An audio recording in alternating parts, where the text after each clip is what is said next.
એક free positive action છે મોતીલાલ ઓસવાલ અને જેફરીસ તરફથી સલાહ આવી છે ખરીદારીની. તો આ રિપોર્ટ્સ જે છે ત્યારબાદનો એક એક્શન છે, પરંતુ આના પર ડિટેલ્સ જાણીએ સહયોગી તૃપ્તિ કપૂરિયા પાસેથી. તૃપ્તિ, ગુડ આફ્ટરનૂન. કઈ રીતે રિપોર્ટ્સ જણાવી રહ્યા છે મેનકાઇન્ડ ફાર્મા પર?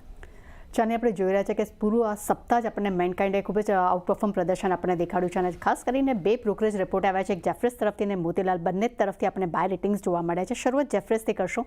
બાય રેટિંગ્સ આપ્યા છે, સાથે તેમને ટાર્ગેટ્સ વધારીને તેમને 3000 રૂપિયા પ્રતિ શેર કર્યા છે. તેમનું માનવું છે કે કંપનીનો ખાસ કરીને રિવોર્ડ જે છે અહીંયા પૂરું થઈ ચૂક્યું છે. એનો મતલબ એ છે કે ખાસ કરીને કંપનીએ કામકાજમાં જે ફેરફાર કરવાના સુધારો જે કરવાનો હતો તેમને થઈ ચૂક્યો છે. આ કારણસે એક સારી એવી રિકવરીની તેઓ અપેક્ષા રાખી રહ્યા છે. સાથે તેમને પણ કહેવું છે કે Q1 અને Q2માં તબક્કાવાર અહીંયા સુધારો જોવા મળી શકે છે, અને એશયુમાં ભારતના સેલ્સ ગ્રોથમાં પણ હવે એક સામાન્ય ગ્રોથની પણ તેઓ અપેક્ષા રાખી રહ્યા છે. સાથે બ્રોકરેજ રિપોર્ટ મુજબ BSV કંપની સાથે મળીને જે કામ કરવાનો કંપનીને એક મોટો ફાયદો થઈ શકે છે, અને ખાસ કરીને FY26માં 26% EBITDA માર્જિન ગાઈડન્સની પણ તેઓ અપેક્ષા રાખી રહ્યા છે. સાથે તે બ્રોકરેજ રિપોર્ટમાં એ પણ તેમનું કહેવું છે કે FY27માં IPMની સરખામણી 1.5 ગણા ગ્રોથની તેઓ અપેક્ષા રાખી રહ્યા છે, એટલે નફામાં પણ સુધારો આવી શકે છે. મોતીલાલ ઓસવાલના રિપોર્ટ પર નજર કરશું. તેમને પણ બાય રેટિંગ્સ આપ્યા છે. ટાર્ગેટ તેમને 2950 રૂપિયા પ્રતિ શેર કર્યા છે. તેમનું માનવું છે કે ખાસ કરીને કંપનીએ BSV પોર્ટફોલિયોમાં જે ફેરફાર જે છે તેની પોઝિટિવ ઇમ્પેક્ટ FY25-26માં જોવા મળી શકે છે.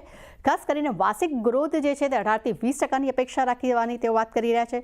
એટલું જ નહીં, તેમણે પણ કહેવું છે કે કંપની જે છે તે R&D પર 3% એક ખર્ચ કરશે.